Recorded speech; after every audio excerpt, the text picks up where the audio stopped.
Hello and welcome to PTC Cast episode 25. Today, Chris and I talk a little bit about training around or with some pains in the gym and how we can adjust movements to maybe make them work for you, how we can try different exercises to figure out what works best for you pain-free. This is brought to you by ProgressThroughChange.com, where you can get your 4 Easy Habits for Fat Loss guide. It takes you about 10 to 15 seconds to download. Enjoy the show. Enjoy. I have a question for you. No.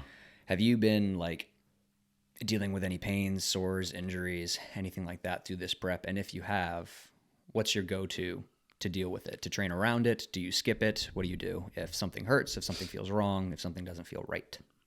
First, I ask myself if it's, important enough to fix, if it's normal, I guess.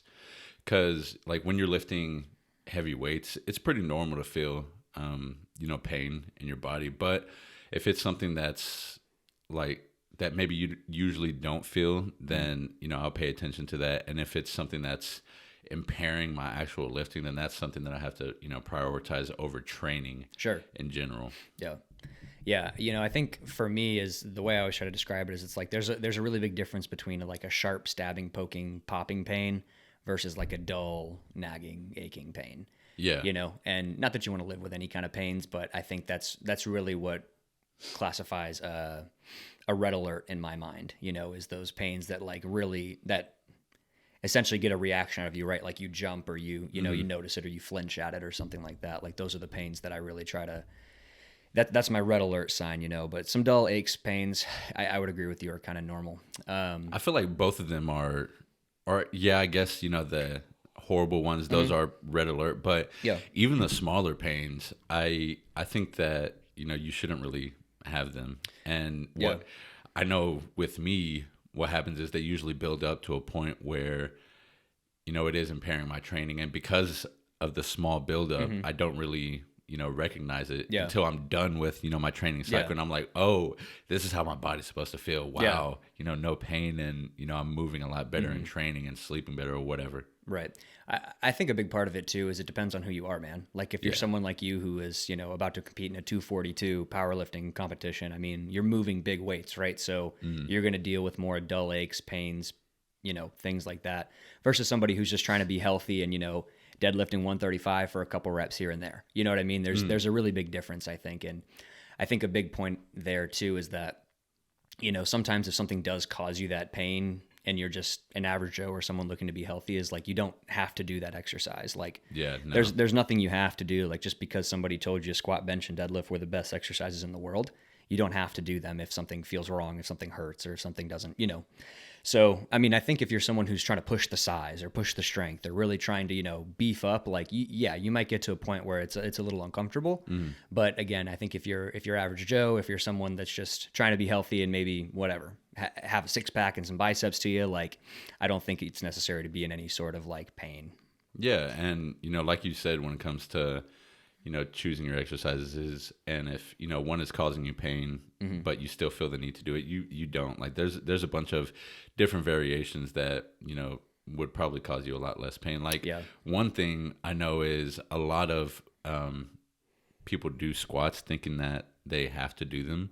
But I don't know, in my opinion, squats are weird, man. Yeah. And there's if you don't like doing squats, there's a bunch of alternatives that you can do to doing squats. I have barbell back squats in very few of my clients' routines. Yeah, they're taxing, they're technical, and that's the biggest thing is they're technical, they're uncomfortable, and really they're unnecessary. There's a lot of better options.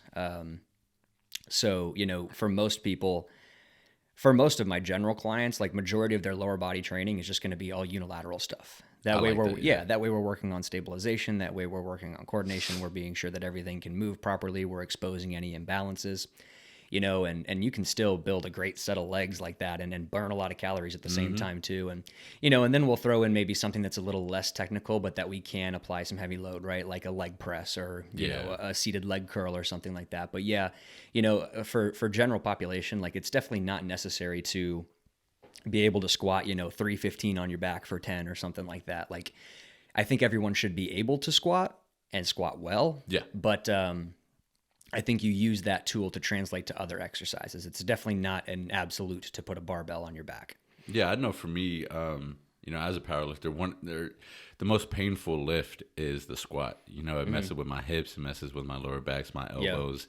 And I'm sure that that's because of, the heavy weight and stuff. But honestly, there's so many times where I question if it's even worth it. Yeah. Like, especially the next day when you're just like in that pain. Yeah. The next day when I can't, or it hurts to get up because of my elbows from squat and, my knees and, my hips being tight. Yeah. I was stretching with a friend named Jacob the other day, and I couldn't do like 3 or like pretty much all of the stretches that he was doing because of how tight I was. And, he's 360 pounds, just knocking them out. Nice and limber, Yeah. And I was like, wow. So this is where it's come, man. Yeah. And, I couldn't even straighten my leg in the one leg like squat where you just extend your leg and, reach to it. I couldn't do that because the back of my knee was so tight. And I don't know.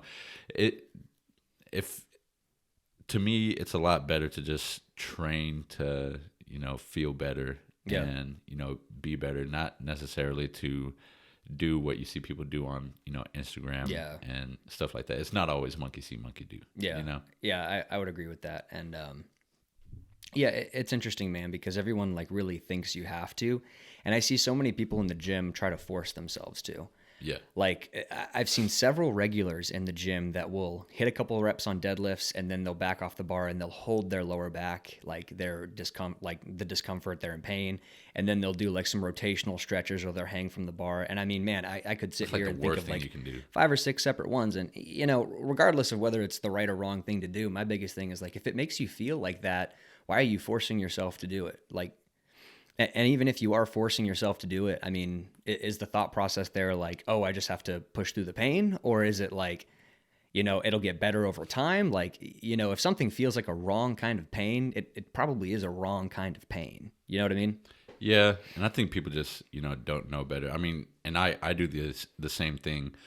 There's a lot of times where I'll keep on doing an exercise just because I see people who I look up to do it or people who are stronger than me do it. And I'm like, oh, okay, if I want to improve. This guy does that. I got to do that. Yeah, exactly. I got to do that. And then what'll happen is, the next day I'll be in, way more pain than usual. And then I won't even be recovered for the next workout. But I will still do it the next week.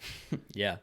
Well, I mean, silly. You're goal driven and, it seems like you're coming to the end of the powerlifting thing. But I really like to use, the aches or pains kind of as almost like a feedback as to my technique or my exercise selection, right? Yeah. So like, if I hit a heavy leg day and the next day, my right knee is talking to me a little bit, it's like, okay, well, and I can kind of sit there and go through all my exercises and be like, was my hip rotated the wrong way? Was my depth wrong? Was I shuffling somewhere? Was I applying force in the wrong position? Did I lose something on my form? You know what I mean? Like it causes me to kind of reevaluate and think back like, okay, how can we make it better next time? And how can we kind of look for and feel for it? And there are certain exercises that like for me, they just won't work, man. Like I have a very flat rib cage, right? And so a barbell bench press to the chest, a flat barbell bench press is like, I've impinged my shoulder 3 times. Yeah, you're going to be I've said it once, I've said it again. Yeah, man. I mean, it's just, you have to think of how far my elbow has to get behind my body for our barbell to touch my chest. Yeah. Because having a flat rib cage like that. And so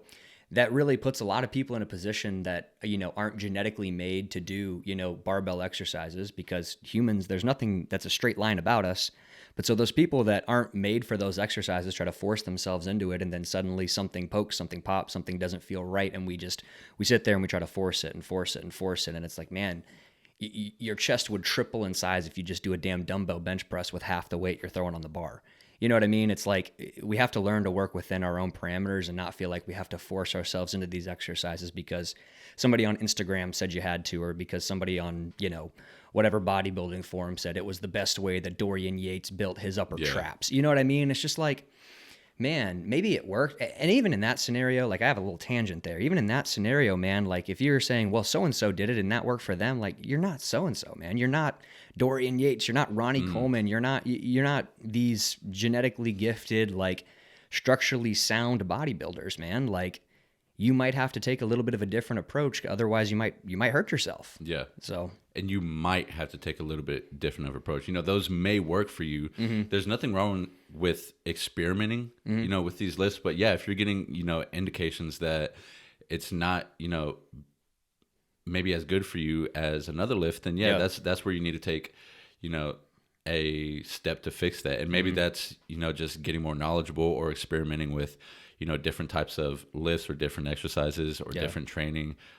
But I guess at the end of the day, it just comes to like being aware of how like it's supposed to feel. Yeah. And then just soaking up knowledge and experience in the gym. I don't think that there's any other way, around that. Yeah. What do you think?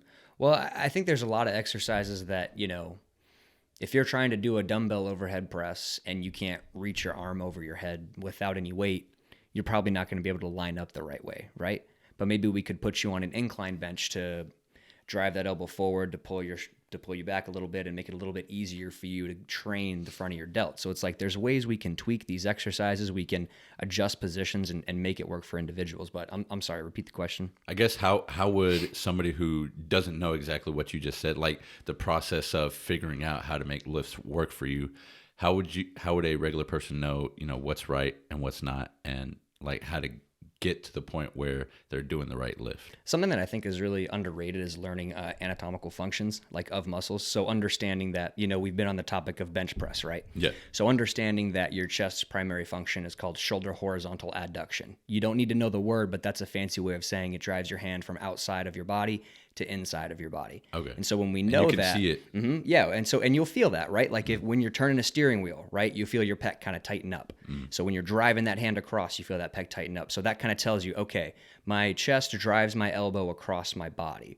So if I'm doing a barbell bench press and that doesn't feel right, well, let me try these dumbbells where I can actually focus on pulling them out and then pressing them in. It gives you a little bit more freedom at the joint, right? So I would say deconstruct it to a point that gives you more freedom, right? And that's going to be maybe like solo handle cables, right? Things that are just a little bit more mobile at the joints, maybe Olympic rings for row or pull-up variations or dip variations. Maybe that's dumbbells, again, because of the freedom at the elbow, the shoulder, the wrist, and all of that. So it's like you have to try to be a little bit more flexible with your movement patterns and know that if you're forcing yourself into a machine, something guided with one single movement pattern, there's nothing wrong with that, but you better make sure you line up right. Because if you don't, your joints, tendon, ligaments are going to take all of that shearing force, right? Got you. So as far as to how to figure that out, that's a little bit too specific of an answer, I guess. But I would say start with picking exercises that you can feel the best way and try to build on them from there, right? I don't think sensation is always going to be like the best determinant of how to necessarily train and grow a muscle, but I think if you can start there and learn how to feel it through different exercises, you can build upon it. Gotcha. So it would be first learning the anatomical function of that muscle. Figuring out what that muscle does and just training that, right? Yeah, and then second, like doing movements or exercises that lets load you feel that pattern. Sensation, like that sensation of whatever you're trying to accomplish. That load, that pattern, right? And so, okay, so here's a good example that most people could probably see in their head. We've all seen someone in the gym curl with more than just their elbows, right? We've seen someone hump the air, shrug up, swing their elbows, when we know the biceps' primary function is elbow flexion. So why are we doing anything that's not elbow flexion? Right. And so we have to, number one, be sure that we're isolating that muscle. And then number two, we have to be sure that we're loading it in parameters that work for it. Right. So nothing about my hips has to do with elbow flexion. Nothing about shrugging my shoulders has to do with elbow flexion. So it's about isolating these movements down, knowing what they do, and then loading them. Does that make sense? That does make sense. And I hope that, people watching this, understand that, because I think that personally has reduced my injury and just being uncomfortable after training by a shitload, man. And it's very underrated and very easy to just skip by. Especially when, you've been curling like 60 pounds for reps, and then you hear something like this and you're like, oh, well, I can only properly curl with 30 pounds or 25 pounds. I'm going to stick with the 60s because it makes me look cool. Exactly. Yeah. So that's a check in the ego at the door thing, man. And, the only reason I say all this too is because I'm someone, like, I've been through it myself, right? Like my first 5 years of, training, I was probably barbell benching at least twice a week, sometimes 3 times a week, right? I've impinged my right shoulder 3 times, every time barbell bench pressing, man. Like I just kept trying to force myself into these exercises because it's what Arnold did, or it's what Jay Cutler did, or it's what whoever did, And it's like you have to take a step back and realize you're not that person, and try to figure out another route that could work for you. And do your research, man. Like there's tons of information out there that can really give you advice as to how to load these parameters, how to train these parameters, you know. And they can kind of give you some answers too, right? Like adjusting your form is a big thing. So some people, you know, maybe they can barbell bench press just fine anyway at all. Some people, maybe they can only barbell bench press if they retract and depress their scapula the entire time because it keeps their shoulders safer. So some people have a little bit more freedom with their form. Some people have to be a little bit more dialed in. So you can almost, you know, there's certain ways you can put yourself in a position to make it work, but you don't necessarily have to. Dang, that's a lot. Yeah, it is. Yeah, it's a lot. But I would say the biggest takeaway to kind of put a bow on all of it is to stop forcing yourself to do exercises that cause you the wrong kind of pain. Yeah, because it's not getting you anywhere. It's just regressing you. It's just going to hinder your performance. And then build that knowledge and experience. Mm-hmm. Yeah, practice. Try different things. See what works for you. Mm-hmm. Cool. Yes, sir. Let's call it there. Let's call it there.